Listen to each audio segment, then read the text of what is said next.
Now, for those who've been paying attention to what Turning Point USA has been up to since Charlie's removal, they are still continuing with their college tour.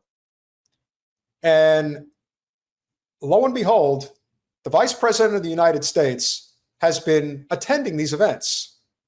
Some people have been a little suspicious about his, let's just say, very cordial relationship with the widow Kirk. And while I don't get into, like I said, the gossip side of politics, I am suspicious, though, of the relationship that is existing between these two. And I'll show you what I mean by that. But then I'm also going to show you, this is going to be a multi-layer here, guys. So buckle up. This is going to be fun. So for starters, here's Erika Kirk introducing the Vice President of the United States at the latest TPUSA event. I'm tremendously blessed and honored tonight to be able to introduce to you a very, very dear friend and his wife. They are incredible. There's too much of this acting vibe going on with her. To me, she's just a pawn in the entire process, but she's a really bad actor. So if she's trying to convey the image of the grieving widow, she's not coming off like one. She's coming off like somebody who's got a lot to hide. That's how she comes off. What is she hiding? Well, very likely, probably what really happened to her husband. But as many people have suggested, as I suggested shortly after what happened, that they were probably somewhat of an arranged marriage. Now, that's not to say that Charlie wasn't interested in her, but they were definitely brought together. There was no random happenstance that these two connected and fell in love. I don't buy that for a second. And I would be very surprised.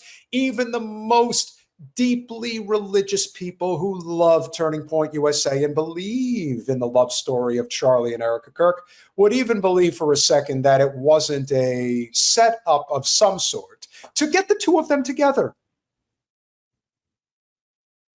And now that she has to pretend like she's really unhappy, something doesn't add up here with her, let's just say, very extremely cordial relationship with the Vice President of the United States. And I see no one will ever replace my husband. No. But I do see some similarities of my husband in JD. Okay, that's just creepy. And I won't pretend to understand how people choose to grieve those types of losses.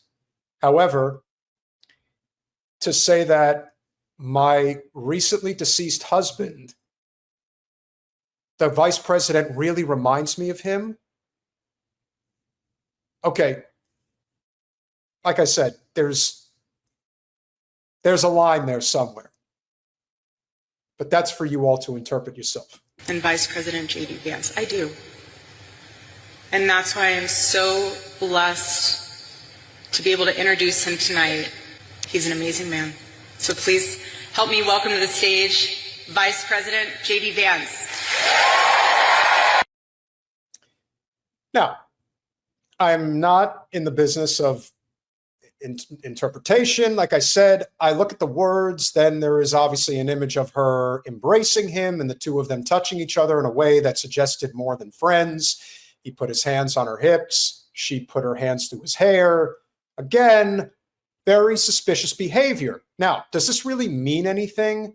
In the grand scheme of things, they're all just puppets. They're getting along. Okay. I feel bad for anybody who actually bought into this whole fairy tale. It's not. There was a more important story that actually took place at this Turning Point USA event. It has nothing to do, well, very little to do with the embrace of Erika Kirk and JD Vance. This is the important message that stays on message with the America First anti-Israel movement that we are so dedicated to pushing right now. Christian man, and I'm just confused why that there's this notion that we might have owe Israel something, or that they're our greatest ally, or that we have to support this multi-hundred-billion-dollar foreign aid package to Israel to cover this, to quote Charlie Kirk, ethnic cleansing in Gaza. I'm just confused why this idea has come around, considering the fact that not only does their religion not agree with ours, but also openly supports the prosecution of ours. Now, I want to say that there are a couple of different layers here before JD speaks. Number one, this unfortunately is a common theme that one would see in conservative politics, the very Christian messaging of, well, we're the Christians, so that means we're right, and they're the Jews or they're the Muslims, and so by that measure, they are wrong. That is an example, again, of what I consider misguided youth who are brought up in the church. Thankfully, as I've often mentioned, my father did not subject me to such. But I've been through the Catholic Church a time or two. And I understand that everything is a means to an end. And that if ultimately,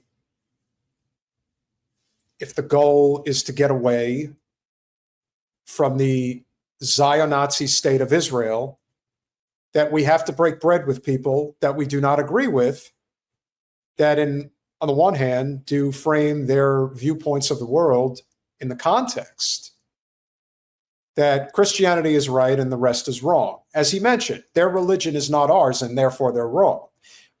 That's not a good answer. It's not supposed to make sense, Sander. That's why I separate Jesus from the church, hence the separation of church and state. Well, I separate Jesus Christ's teachings from the actual church, whether it's the Catholic or Protestant church. To me, it's all relatively the same in many ways, because what they preach, they don't actually practice. But let's hear what the vice president has to say about the state of Israel. Apparently, he said a lot without saying anything. Yeah, so let's say a few things about this. First of all, when the President of the United States says America first, that means that he pursues the interests of Americans first. That is our entire foreign policy. And that doesn't mean that you're not going to have alliances, that you're not going to work with other countries from time to time. And that is what the president believes, is that Israel, sometimes they have similar interests to the United States and we're going to work with them in that case. Sometimes they don't have similar interests to the United States. And this example, the most recent Gaza peace plan that all of us have been working on very hard for the past few weeks, the president of the United States could only get that peace deal done by actually being willing to apply leverage to the state of Israel. So when people say that Israel is somehow manipulating or controlling the president of the United States, they're not controlling this president of the United States, which is one of the reasons why we'd be able to have some of the success that we've had in the Middle East. Now, you ask about what success in the Middle East are you referring to? And guys, if you haven't smashed that like button yet, please do. It would obviously be a great help, as I mentioned at the top. Obviously, we have over 650 people watching now. We have become an extremely shadow banned channel. We recently got our first copyright strike for covering the Hind Rajab story and exposing the U.S. soldier that led the execution of that little girl and her family. So any amount of help you can provide, hitting the like button, sharing the stream, making sure you're subscribed, and also subscribe on Rumble, because we want to make sure that we have as many avenues to go through if for whatever reason something happens. And so right now we are working with Rumble. Maybe we'll get back to Twitch. We'll see. But for the time being, it would be tremendously appreciated. Now, when you talk about victory in the Middle East, what exactly are you talking about? What victory? You mean the peace agreement, the ceasefire agreement we signed that was over in 5 minutes? Have you seen the attacks that have been going on? I know this is a very young man that's talking here, but he's nobody's fool. He's fully aware of what you're trying to do.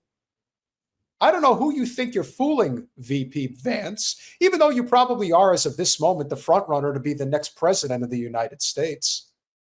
But you're not pulling the wool over anybody's eyes. It's not happening.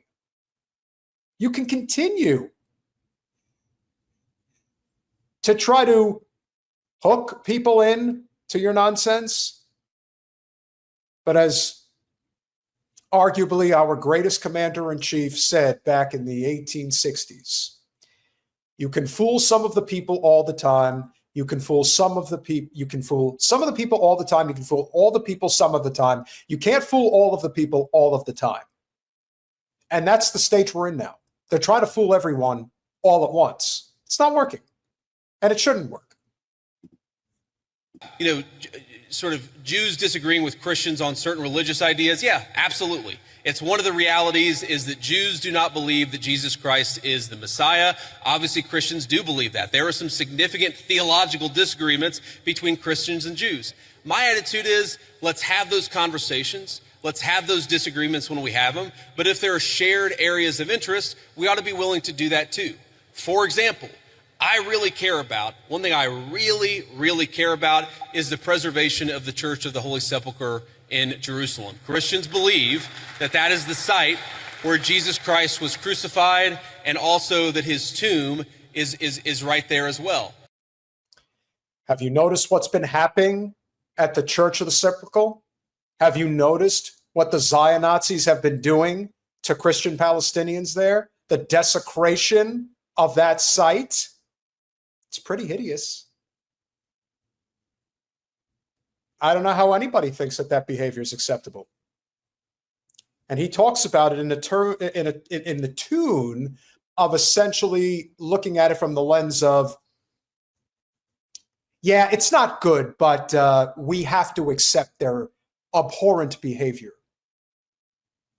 No, we don't. And that's what these young men are doing. They don't want to have any part of such bullshit. To their credit. A little bit more to say. My attitude is, if we can work with our friends in Israel to make sure that Christians have safe access to that site, that's an obvious area of common interest. I am fine with that. What I'm not okay with is any country coming before the interests of American citizens, and it is important for all of us, assuming we're American citizens, to put the interest of our own country first. That's what we're going to do. That's what we try to do every single day, I promise you. Thank you. Well, that was a whole lot of nothing, but a whole lot of, well, it was a whole lot of saying something without actually saying anything, which again, he's a good politician. That's what he does. That's what a lot of politicians do. They say a lot without saying anything. They dance around an issue without actually addressing it head on. JD is not going to step out of line at all. He knows exactly where his bread is buttered, because for him, it is a career. It's a career that has taken off exponentially because he has had the backing specifically of Peter Thiel and Palantir, and they've taken him to a whole other level of success. And now that he is on the verge of becoming the president of the United States, he isn't going to dare get out of line.